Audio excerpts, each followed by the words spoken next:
Gabón, muy buenas noches, señoras y señores. Comenzamos este tiempo de entrevista informativa, hoy con la presencia en nuestros estudios del portavoz del Partido Socialista en el Parlamento Vasco, José Antonio Pastor. Gabón, buenas noches. ¿Qué tal, Gabón? Portavoz, nuevamente, de una nueva legislatura que acaba de comenzar, ¿no?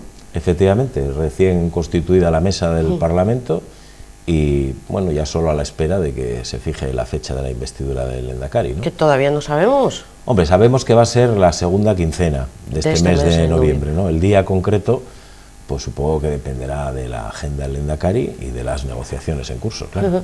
Lo que más nos interesa en Euskadi es saber si el Partido Socialista va a formar gobierno con el Partido Nacionalista Vasco.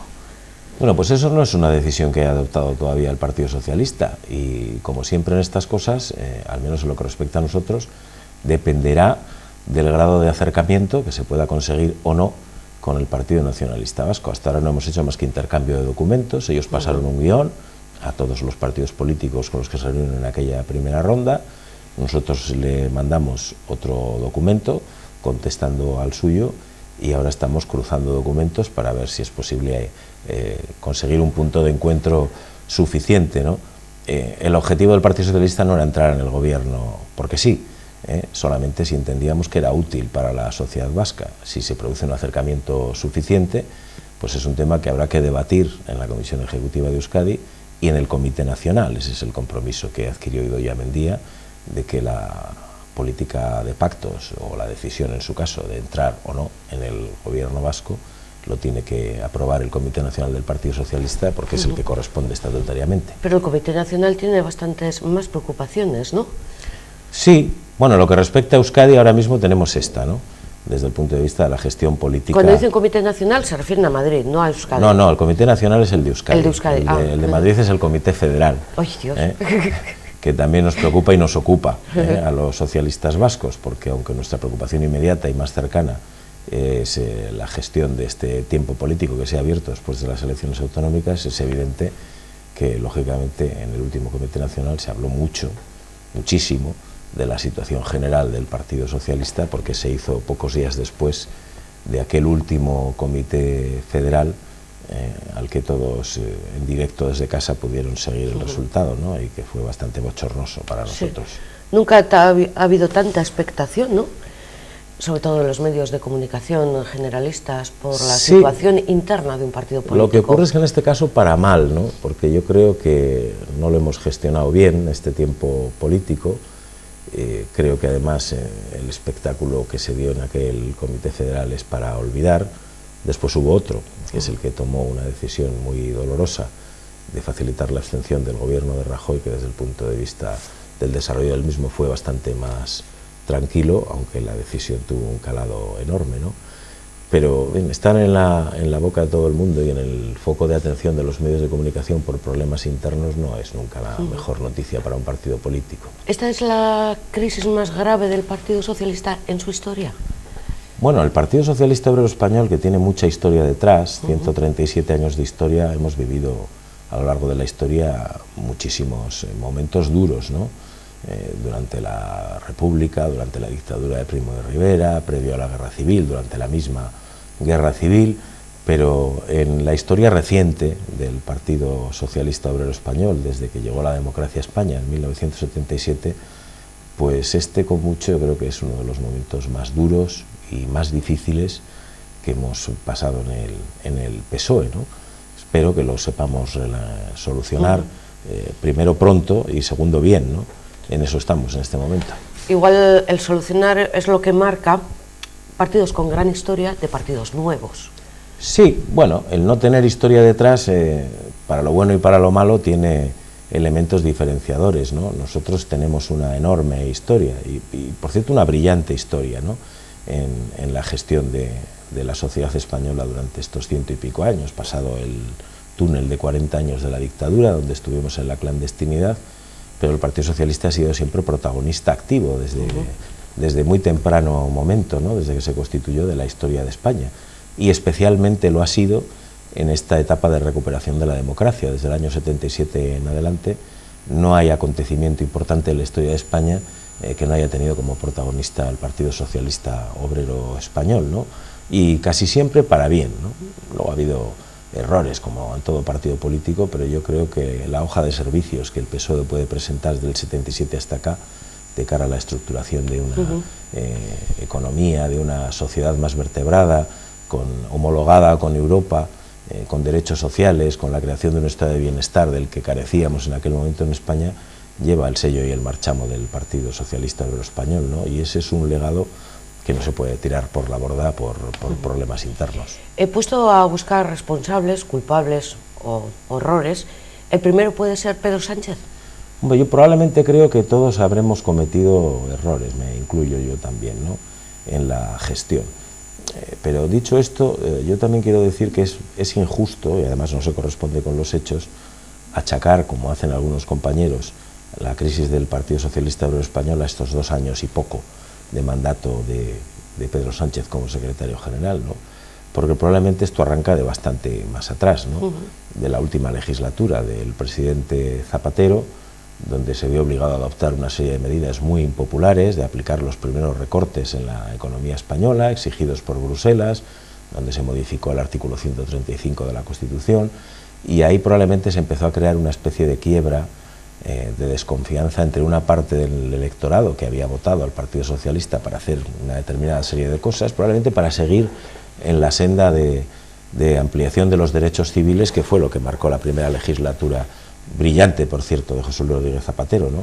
Entonces eso provocó una desafección de una parte de nuestros votantes que hizo que en las elecciones siguientes, en las que Zapatero ya había anunciado su renuncia a presentarse, pues perdimos de una sola tacada 5 millones de votos. O sea, la pérdida de votos ya viene con Rubalcaba. Sí, de ahí se arrastra, de aquella época, del 2010, se viene arrastrando aquella situación de pérdida de apoyo electoral. El primer hachazo y el más importante fue aquellas elecciones del 2011, en las que Alfredo tuvo que encargarse de la gestión del Partido Socialista y registramos una pérdida importantísima de apoyo popular, ¿no? Y eso se ha venido manteniendo a lo largo de estos años, pues probablemente porque, y ahí tenemos que hacer una reflexión seria, hemos se generó entonces una situación de desconfianza de una parte del electorado que nos había apoyado en las 2 últimas elecciones, que tenemos que analizar en profundidad y recuperar la confianza perdida, ¿no? Porque este país sigue siendo, sociológicamente, así lo dicen todas las encuestas, un país mayoritariamente de centro-izquierda, ¿no? Entonces, algo habremos hecho mal cuando ha aparecido otra fuerza política a nuestra izquierda, al menos eso dicen ellos, que ha conseguido captar una parte importante del electorado socialista. De eso tenemos que ser conscientes, ¿no? Y ha introducido, bueno, pues una nueva etapa política en la democracia española, en la que ha aparecido a la derecha un partido nuevo, como es Ciudadanos, y a la izquierda otro partido nuevo, como es Podemos, que han aglutinado en parte ese descontento que existía en la sociedad española, también respecto al PP, que también ha tenido en las últimas elecciones una pérdida importantísima de votos. Sí, ¿no? Porque la gente ha ido a partidos nuevos. Sí, en función de su ideología, viene a la derecha. Es verdad que son nuevos de nombre y porque antes no existían, ¿no? Ahora los comportamientos no son tan nuevos, ¿no? Y algunos han aprendido lo peor del funcionamiento de los partidos viejos a una velocidad de vértigo. El señor Pastor también se sorprendió cuando escuchó a Pedro Sánchez en la entrevista esta, que lo hemos visto todo por los medios de comunicación, de La Sexta, cuando decía pues que, no sé, pues que con Podemos, que no era tan populista y que incluso formaría gobierno con él.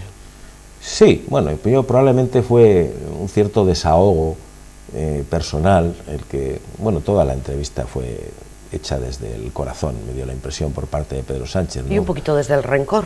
No, yo rencor no vi, un cierto dolor al expresarse y una cierta tristeza sí, y probablemente fruto de una situación que él entendió como injusta en la gestación de este proceso que llevó a su dimisión como secretario general.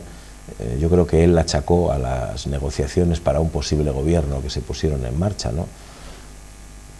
Yo no comparto tanto esta expresión de entender que Podemos es un partido al que no se le puede tachar de populista, ¿no? Yo creo que lo son, y no solo lo digo yo, sino que lo está reivindicando nuevamente el señor Iglesias, ¿no? Y yo lo que sí tengo muy fresco en la memoria es que el señor Iglesias y Podemos votaron no en 2 ocasiones a un candidato socialista a la presidenta de gobierno, que era Pedro Sánchez, y eso nos ha llevado a las terceras elecciones. Si ha habido terceras elecciones o hasta a punto de haberlas, es porque hubo unas segundas, y las segundas las provocaron el PP y Podemos votando juntos que no a Pedro Sánchez y a un presidente socialista. Probablemente hoy estaríamos hablando de otro escenario distinto. Dicho esto, ¿hay que llegar a posibles entendimientos con Podemos? Pues por supuesto, como con el resto de partidos políticos que existen en el espectro ideológico español. ¿Como para formar gobierno? Bueno, dependerá, pero en esas historias, para que dos se entiendan, tiene que estar de acuerdo los dos en entenderse, ¿no? Y lo que hemos visto hasta ahora, así como ha habido una fase en los gobiernos municipales y en los gobiernos autonómicos donde ha sido posible acercamientos y entendimientos con Podemos, y estoy pensando en Extremadura o en Castilla-La Mancha o en Aragón o en Valencia o en muchos ayuntamientos, después el comportamiento no ha sido así por parte de Podemos. No han hecho todo lo posible para evitar un acercamiento al Partido Socialista, probablemente pensando más en unas elecciones en las que ellos esperaban conseguir el tan ansiado sorpaso del PSOE, ¿no? ¿Que hay que seguir hablando con ellos? Pues por supuesto que sí. ¿Que ellos tienen que hacer también una reflexión muy seria de qué quieren ser de mayores? Pues también, ¿no? Y yo creo que están todavía un poco en esa fase de definir exactamente por dónde se quieren mover, en ese camino que ellos reclaman de la izquierda, a qué se quieren dedicar, ¿no?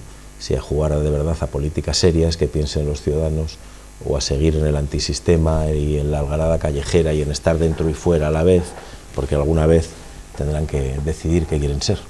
De mayor. De mayor. ¿Por qué el Partido Socialista de Euskadi está tan a favor de Pedro Sánchez? Bueno, pues porque hemos entendido, desde que se produjo aquel congreso, después de unas primarias, que era la primera vez que se realizaban en democracia para elegir un secretario general, que Pedro Sánchez representaba una nueva etapa dentro del socialismo español, que ha conseguido recuperar para la militancia un cierto orgullo de ser socialista. Teníamos una militancia muy desmotivada, desmoralizada, después de unos cuantos años de pérdida electoral, y Pedro, yo creo que ha conseguido recuperar ese orgullo de pertenecer al Partido Socialista. ¿Habrá cometido algún error? Probablemente, ¿no? Como toda persona cuando gestiona un tema difícil. Yo no soy de los que voté a Pedro Sánchez en aquellas primarias, por ejemplo. Yo voté a Eduardo Madina, yo no conocía a Pedro y era y sigo siendo amigo de Eduardo Madina, ¿no? Pero tengo que reconocer que le ha puesto mucho coraje, más de lo que muchos pensaban, que ha sabido adoptar un camino propio, autónomo, marcando claramente diferencias entre el Partido Popular y la estrategia del Partido Socialista, y eso ha conseguido devolver una parte importante de ilusión a los electores y a los votantes del Partido Socialista, en un panorama muy difícil. Claro, quien hace comparaciones entre los resultados del Partido Socialista ahora y el de hace unos años, tiene que reconocer que ahora existen dos fuerzas políticas nuevas, una del centro-derecha y otra de la izquierda, que en cierto modo compiten en un espacio del centro-izquierda sociológico del país que prácticamente monopolizaban exclusiva el PSOE. Sí, pero todas las expectativas, ¿no?, que el Partido Socialista puso en él no se han cumplido a nivel de votos, aunque exista esas fuerzas nuevas. Eso es verdad, ¿no? Pero claro, nosotros partíamos de un suelo electoral ya bastante bajo, ¿eh? Vuelvo a recordar otra vez, en las elecciones posteriores a la renuncia de José Luis Rodríguez Zapatero, después de la última legislatura, perdimos 5 millones de votos, 5 millones, de una sola tacada, es decir, casi los mismos que tenemos en este momento, que son 5,5 millones. Entonces, recuperar ese hachazo que partió nuestro electorado casi a la mitad en 2 años es bastante difícil. Es verdad que los resultados tampoco han sido buenos, y que probablemente Pedro se equivocó después de las elecciones de diciembre, cuando dijo que había tenido un resultado histórico, ¿no? Lo único que se había conseguido era frenar un poquito el golpe y evitar el sorpaso por parte de Podemos, pero el resultado era malo, ¿no? Es verdad que luego en las elecciones municipales conseguimos muchas alcaldías, recuperamos muchas que habíamos perdido, se recuperó mucho poder autonómico, comunidades que no habíamos gobernado hace años, pero claro, con apoyos de otros partidos políticos y con política de pactos, no por nuestros propios méritos, ¿no? Y eso en parte se consolidó en las siguientes elecciones, donde prácticamente todas las encuestas de este país, que lleva mucho tiempo sin dar ni una, anunciaban con toda seguridad un sorpaso por parte de Podemos, y hacían una suma matemática que nunca se produce en política, entre la suma que tuvo Podemos más los votos de Izquierda Unida, y eso daba el sorpaso seguro, y de eso sabemos mucho en Euskadi, ¿no? Nosotros también hicimos aquí una convergencia entre el Partido Socialista de Euskadi y Euskadiko Ezkerra. Usted se acordará, nosotros en aquel momento teníamos 16 diputados, creo recordar, Euskadiko Ezkerra tenía 9, 16 más 9, 25, una posición fantástica, y sacamos 13. Sí. Es decir, las sumas, el 2 más 2, 4 que se da en matemáticas como eso una es regla divide, fija. Al final es mejor el divide y vencerás. En política esos procesos de convergencia de voluntades de los electores llevan tiempo, ¿no? Tampoco pasó. Y luego la consecuencia es uno de los dos queda fagocitado, desaparece. Sí, bueno, no, en aquel momento era un tema de convergencia entre dos organizaciones que convergimos en un solo proyecto político, ¿no? Pero claro, por una parte, sobre todo por la parte de Euskadiko Ezkerra, pues es evidente que se quedó parte en el camino, ¿no? Como habrá ocurrido ahora con Izquierda Unida, que era la parte más pequeña de ese acuerdo, donde una parte importante de sus electores se quedó fuera. Y además eso se vio en las elecciones porque en aquellas circunscripciones donde el voto de Izquierda Unida era más importante, fue donde más votos perdió el proyecto de Podemos, ¿no? Pero bueno, por no desviarnos del asunto. Sí, es que verdad, el protagonismo lo tiene el Partido Socialista. Es verdad que los resultados no fueron buenos en ninguna de las dos ocasiones, pero es verdad que se había empezado a recuperar entre los militantes y entre una parte importante de la opinión pública una cierta ilusión, una cierta sensación de que las cosas podían empezar a cambiar. Y eso que algunos han calificado como cabezonería del no y es no de Pedro Sánchez, pues bueno, es verdad que enganchó a mucha gente, aquí en Euskadi y en toda España, que empezaron a creer otra vez en que el Partido Socialista podía empezar a ser nuevamente el gran partido de la izquierda española. Ya, pero la gente no llegaba a entender que tuviéramos que pasar por unas terceras elecciones y que la obligación de los políticos es negociar. Sí, eso es cierto. Es un talante, pues, de te doy y me das. Ya, pero aquí hay mucha hipocresía, ¿verdad? Porque esos mismos comentaristas o opinadores, tertulianos de todo tipo, que dicen eso, es que la política española requiere acuerdos. Muchos de ellos nos pusieron a bajar de un burro cuando Pedro Sánchez hizo aquel acuerdo con Ciudadanos, que pasamos a consulta interna del partido y que se aprobó por amplísima mayoría, pues nos criticaban que habíamos cedido, que no era un acuerdo de izquierdas, que difícilmente puede ser un acuerdo plenamente de izquierdas cuando tú pactas con un partido de centro-derecha. Los acuerdos significan cesiones de una y otra parte.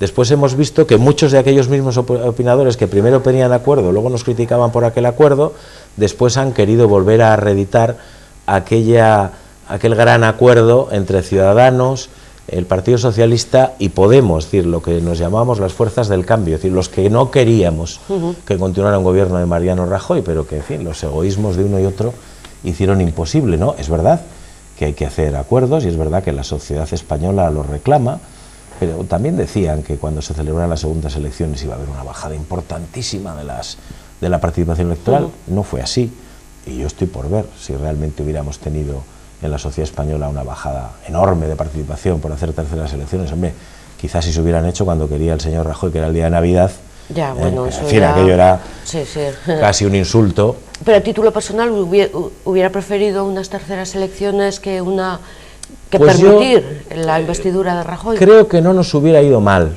al Partido Socialista. ¿Ve? Pero lo miran en unas terceras elecciones. No lo miran en los ciudadanos. Y déjeme acabar la reflexión.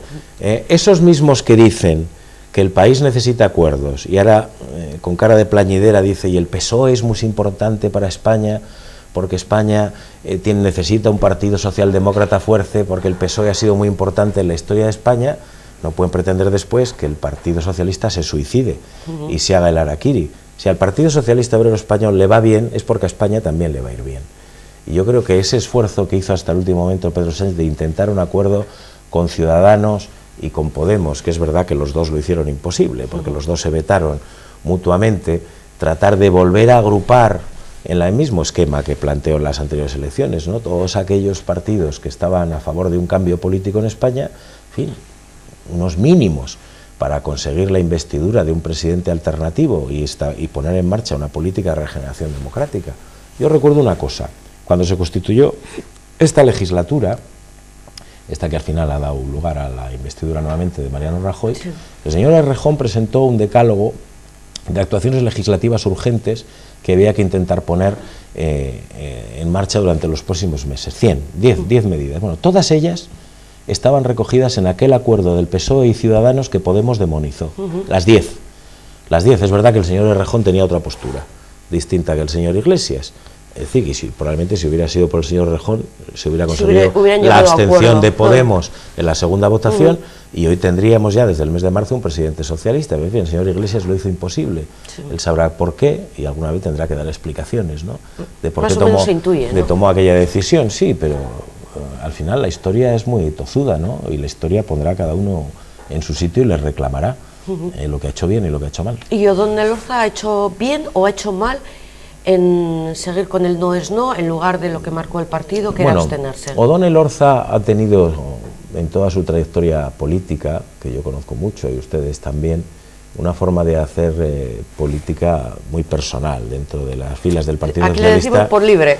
Pues no sé si por libre, pero él ha tenido su propia forma de entender la política y eso lo conocimos dentro del partido, lo conoció después la ciudadanía siendo alcalde de San Sebastián, donde él ha mantenido en muchas ocasiones posturas políticas diferenciadas de lo que era la doctrina oficial, y eso no le resta ningún valor, ni como gestor ni como representante político, podrás coincidir o no, ¿no?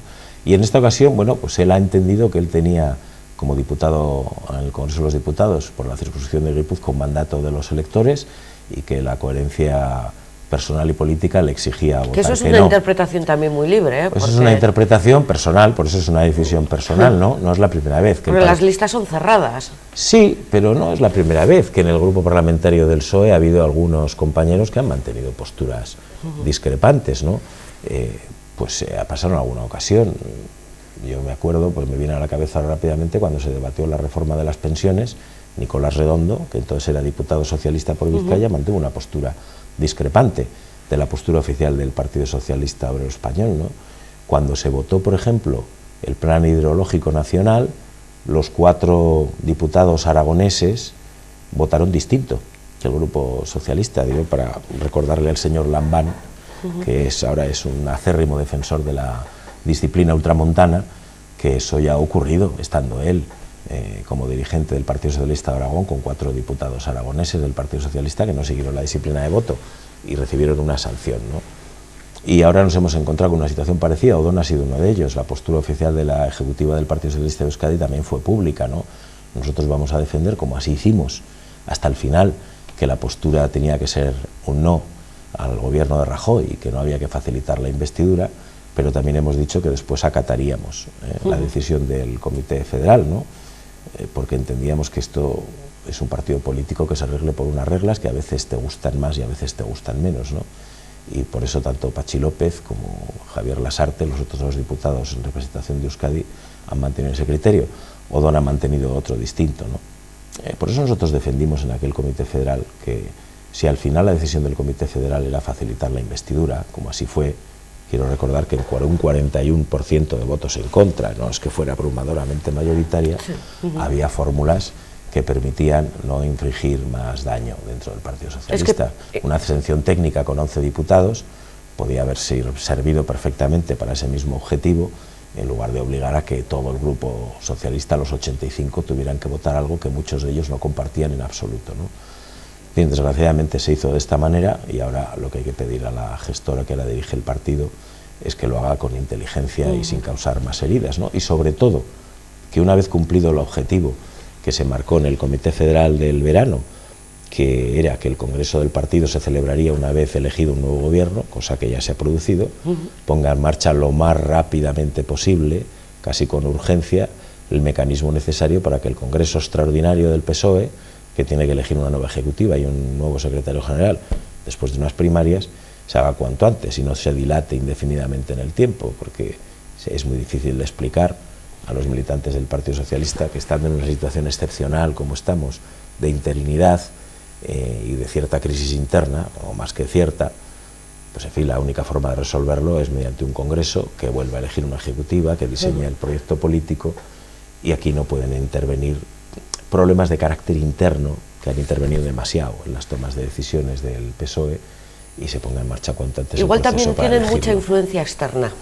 Sí, sí, bueno, Pedro Sánchez decía... Eso decía Pastor, estos comentaristas, estos partidos que todos opinan sobre la situación interna, que antes se respetaba más las crisis. Antes se respetaba más, es cierto. Lo que ocurre es que, bueno, probablemente con las nuevas tecnologías, con los medios de comunicación, con las redes sociales, pues los debates se hacen casi públicos, ¿no? Fíjese usted cómo se vio en directo en el anterior Comité Federal todo lo que habíamos discutido y los espectáculos lamentables que se vieron allí, ¿no?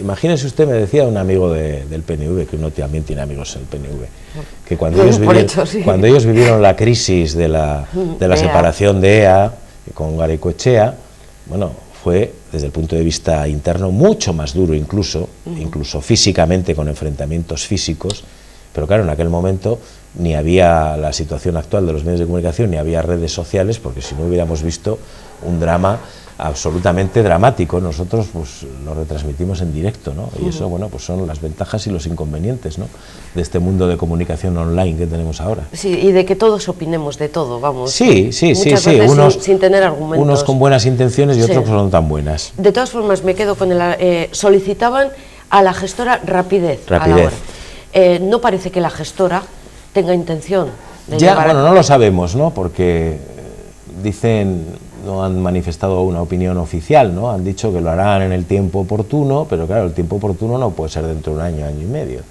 porque mantener durante tanto tiempo una situación de interinidad mala en el partido lo que contribuye es a pudrir los temas, ¿no? Entonces yo quiero pensar que el Congreso hay que hacerlo rápido, ¿no?, y que dilatarlo no puede tener nada que ver con que algunos otros compañeros que pueden estar pensando en presentarse a la Secretaría General estén queriendo ganar tiempo y esperar a que esa especie de boom de ilusión que provocó Pedro Sánchez se vaya deshinchando. Eso es. Lo que puede retrasar es precisamente que Pedro Sánchez anunció su intención de presentarse como candidato a la Secretaría General. Y previsiblemente habrá otro u otra. ¿Le votaría? Que se quieran presentar, yo sí. Y bueno, lo he dicho públicamente y en las redes sociales, tampoco tengo ningún inconveniente de decirlo. Yo creo que ha sido una persona muy honesta, que dio toda una lección de dignidad y de honestidad cuando renunció a su escaño como diputado, para no traicionar sus ideas y para no hacer daño al Partido Socialista, y que lo volvió a hacer, aunque no comparto algunas de las cosas que dijo en esa entrevista, ¿no? Y a mí me parece muy legítimo que una persona que ha sido secretario general del partido y que piensa que ha sido desalojado de la Secretaría General de forma, él entiende que poco limpia, y yo podría pensar algo parecido, bueno, pues quiera volver a presentarse porque entiende que puede aportar algo al proyecto socialista, ¿no? Y hoy por hoy, desde luego, contaría con mi apoyo.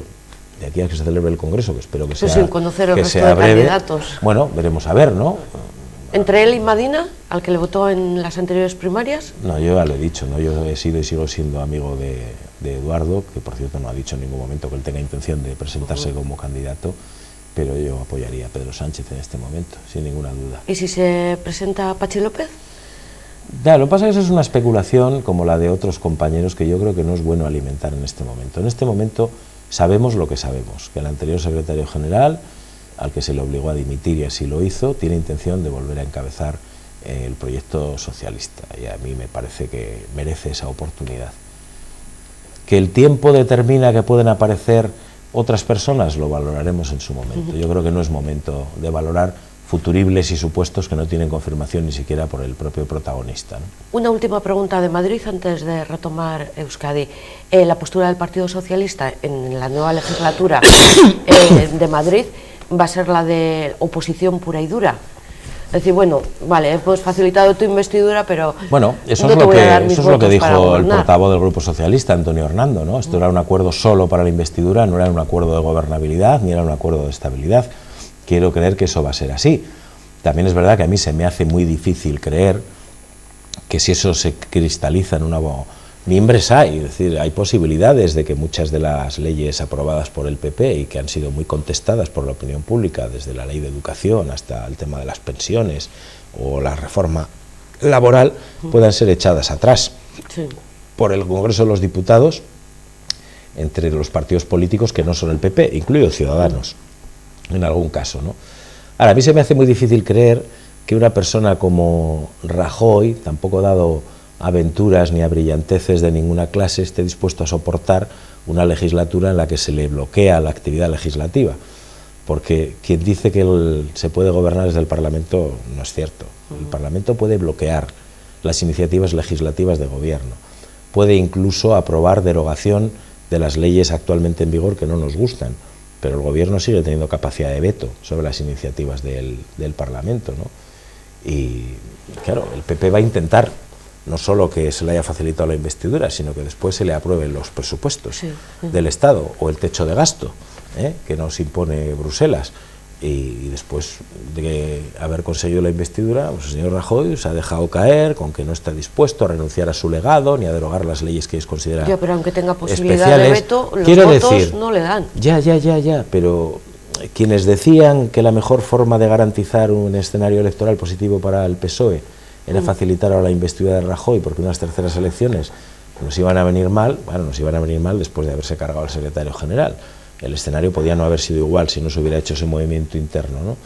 Pero eso puede ser falso, porque ¿quién me asegura a mí que en el mes de junio del próximo año Rajoy, que tiene en su poder la decisión de disolver la Cámara, no disuelve si ve que no puede sacar adelante nada en el Parlamento y nos encontremos en el próximo verano con unas elecciones anticipadas, con un PSOE que todavía no ha tomado las decisiones internas necesarias para reconstruir su ejecutiva y que sigue teniendo una división interna enorme, ¿no?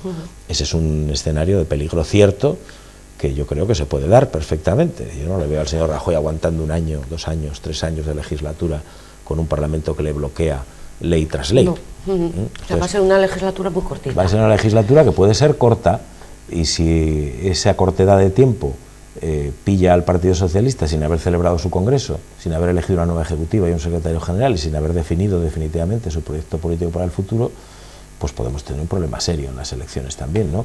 Por eso, entre otras cosas, nosotros decimos que el congreso hay que hacerlo cuanto antes. Hay que solventar en la nueva ejecutiva, un congreso lo tiene que decidir, hay que elegir un nuevo secretario general, que hay que hacer primarias para elegirlo, porque eso ya está recogido en los estatutos, y empezar a poner en marcha nuevamente el proyecto del Partido Socialista y volver a recuperar todo aquello que hemos ido dejando en el camino, todas esas voluntades y adhesiones que por una causa o por otra se nos han ido marchando. Retomo un poco la actualidad de Euskadi. ¿El Partido Socialista se vería más cómodo en un pacto simplemente que entrando en gobierno? Esa fue la decisión que tomamos en la anterior legislatura, ¿no? Hicimos un pacto político. Como además lo tienen también en diputaciones, sí, en ayuntamientos. Bueno, pero en diputaciones y ayuntamientos participamos en los gobiernos municipales y forales, en algunos de ellos, en los ayuntamientos y en las diputaciones, en las 3, ¿no? En aquel momento la decisión del PSOE fue que era más importante llegar a un acuerdo en aquello que nos parecía importante, que eran los temas de economía, empleo, servicios públicos, de estado de bienestar, empezar a parar, y así lo hicimos, los recortes que se anunciaban en el primer presupuesto que presentó Urkullu y que se lo conseguimos echar atrás en el Parlamento, que incluía 1.500 millones de euros nada menos en recortes de todo tipo, y aquello se consiguió revertir, y aquello también permitió que el Parlamento vasco de esta última legislatura haya sido muy vivo, ¿no? Porque nosotros teníamos un acuerdo en determinadas materias con el PNV, pero en el resto teníamos libertad de acción, y de hecho se han podido aprobar leyes con Bildu y con UPyD en algunos casos. Sí, ley de vivienda, creo que la ley de vivienda, que fue una iniciativa socialista, se aprobó con los votos de Bildu y con el voto decisivo en aquel momento de UPyD. El tema del fracking también se consiguió aprobar con Bildu, ¿no? Y ha habido acuerdos cruzados nuestros con el PNV a veces, otras veces con Bildu y UPyD, otras veces también con el Partido Popular.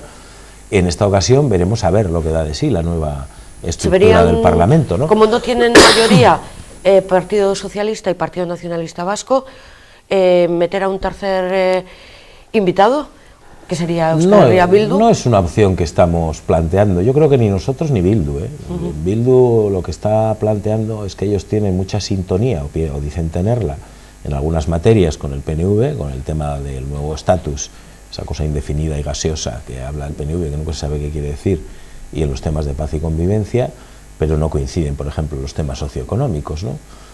Y después está también Podemos, que no estaba en el Parlamento, con 11 diputados, ¿no? La pérdida de un escaño por parte del PNV, a favor de Bildu en este caso, es verdad que establece una situación en la que un hipotético gobierno PNV-Partido Socialista no tendría mayoría absoluta, pero parlamentariamente también abre otro escenario. Es decir, la suma de Bildu, Podemos y Partido Socialista de Euskadi sí tiene mayoría absoluta para aprobar determinadas iniciativas legislativas que pueden no ser del gusto del Partido Nacionalista Vasco, ¿no? Entonces, el PNV tiene que tomar una decisión de cuál es el camino por el que quiere transitar estos 4 años y con quién quiere hacerlo, ¿no?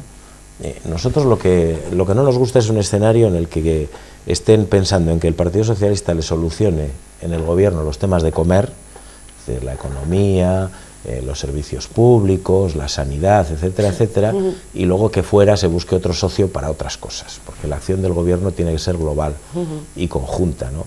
Y ahí hay una dificultad evidente, ¿no? Nosotros no compartimos muchas de las expresiones que hace el PNV respecto a eso que ellos llaman el derecho a decidir, que no es más que pura y llanamente hablar del derecho a la autodeterminación, para que, como saben que eso hay mucha gente que no le gusta, lo disimulan, lo camuflan y se han buscado ese palabra del derecho a decidir, pero el derecho a decidir no para todo, sino para esas cosas que a ellos les interese, para el derecho a decidir que este país pueda hacer un referéndum de autodeterminación para decidir la independencia. Pero parece que tampoco es prioritario, ¿no? No coincidimos los socialistas. Bueno, no sé, nosotros no pensamos... No lo ha sido en campaña, ¿eh? No lo ha sido en campaña, porque en campaña también le interesaba disimular, porque saben que incluso en el propio electorado del PNV hay cosas que asustan al electorado nacionalista, que es un partido nacionalista, pero bueno, conservador. De hecho, no han seguido la senda catalana de poner en marcha ya un proceso de desconexión del resto de España, que ya han sido más prudentes, ¿no? Y eso les ha dado réditos electorales, por cierto. Y eso lo saben ellos también. Por tanto, entiendo que no podrían deslizarse hacia posturas más radicales, ¿no? Que son las que plantea Bildu, porque Bildu viene a decir una cosa, bueno, eso que dice usted de primero vamos a intentar un acuerdo con el Estado, un pacto con el Estado, vale, os acompañamos. Pero si eso no sale, porque no va a salir, dicen los de Bildu, ¿después qué? Y en ese después qué es donde el PNV pues tiene que decidir qué quiere ser de mayor. Si quiere jugar a lo que ha estado jugando la antigua Convergencia, que ha tenido hasta que cambiar de nombre, en Cataluña y dividir a la sociedad en dos, o está dispuesto a seguir una senda de entendimiento, ¿no? Y hay cosas en las que coincidimos. Nosotros coincidimos en criticar el excesivo abuso de los recursos de inconstitucionalidad del gobierno central, y coincidimos en criticar ese impulso recentralizador del gobierno del PP en muchas materias. Es verdad, pero que es que no le he preguntado, que Pedro Sánchez dijo que a Cataluña y a Euskadi la veía como una nación dentro de otra nación. ¿Lo comparte? Bueno, mira, yo le voy a recordar una cosa. La Constitución se elaboró por gente de diversos partidos que los llamaban padres de la Constitución, uno de ellos Gregorio Peces Barba, que fue luego presidente socialista del Congreso de los Diputados. Pues Gregorio Peces Barbas ya en el año 78 definió a España como una nación de naciones. Es decir, no es nada nuevo en el discurso del Partido Socialista. Después es verdad que todo probablemente se ha ido envenenando por la postura irracional del PP frente a Cataluña y la deriva después independentista que han tomado los partidos nacionalistas catalanes. Y nosotros hemos dicho muchas veces que una definición de nación cabe perfectamente dentro del estatuto, incluso aparece en la redacción, entendida en términos lingüísticos y culturales, ¿no? Y en ese sentido no nos preocupa mucho. Claro, quien pretende después convertir la nación en una especie de ente independiente que trate de tú a tú en eso que llaman bilateralidad con el resto de España, pues es una filosofía que nosotros no compartimos. Ya para terminar, en Baracaldo también la gestora, que es para mucho tiempo, para poco. Pues espero que para poco, como todas las gestoras, ¿no? Yo creo que estas cosas hay que intentar resolverlas. Ese es el trabajo de una gestora, que es gestionar el tiempo que va entre que una ejecutiva dimite y se elige la siguiente, ¿no? Para eso el trabajo de la gestora es tratar de coser voluntades durante ese tiempo y lo más rápidamente posible, y lo mismo que pedimos en el caso del Partido Socialista Obrero Español, vale para Baracaldo, hay que hacer ese tránsito lo más rápidamente posible y elegir una nueva ejecutiva local, en el caso de Baracaldo, y poner en marcha nuevamente la organización. Que también por una situación de crisis se llegó a esa gestora, digamos, que tuvo que tomar las riendas. Sí, bueno, en este caso... ¿O quizás por votos? O... Sí, probablemente los orígenes fueron distintos, ¿no? Y el desenlace también, porque aquí no hubo una especie de decisión forzada desde fuera de hacer dimitir a la mitad de la ejecutiva y después llevar a un comité federal una postura que implicaba la dimisión del secretario general. En este caso probablemente el detonante fue la dimisión del propio secretario general, que hasta entonces había en la agrupación de Baracaldo, y eso pues desencadenó todo el proceso. Pero bueno, la solución es la misma, ¿no? Tratar a la mayor brevedad de recomponer mínimamente la situación interna y poner en marcha una nueva ejecutiva que empiece a trabajar lo más rápidamente posible. Acabamos de pasar unas elecciones, pero en este país siempre estamos casi en procesos de elecciones, y ahora acabamos de tener las autonómicas y las generales. Las generales no sé cuándo se volverán a producir, pero en cualquier caso hay que estar preparado para cuando se dé esa circunstancia, y es importante que todas las estructuras del partido estén funcionando con normalidad, esta también. Pero esto además se ha llevado más en silencio y estas cositas. Bueno, así, pues cómo hay que llevar las cosas internamente, ¿no? Porque lo que interesa de los partidos políticos en la ciudadanía no son los problemas internos, por mucho que despierten mucho morbo, ¿no? Sí. Sino las propuestas que trasladen para los ciudadanos. Lo otro es el morbillo del periodista amarillo, del periodismo amarillo, que en fin, porque esto al final... No me siento identificado con esa definición. No lo estaba diciendo por vosotros tampoco, pero no podemos convertir la política en una especie de sálvame a lo bestia, en el que las...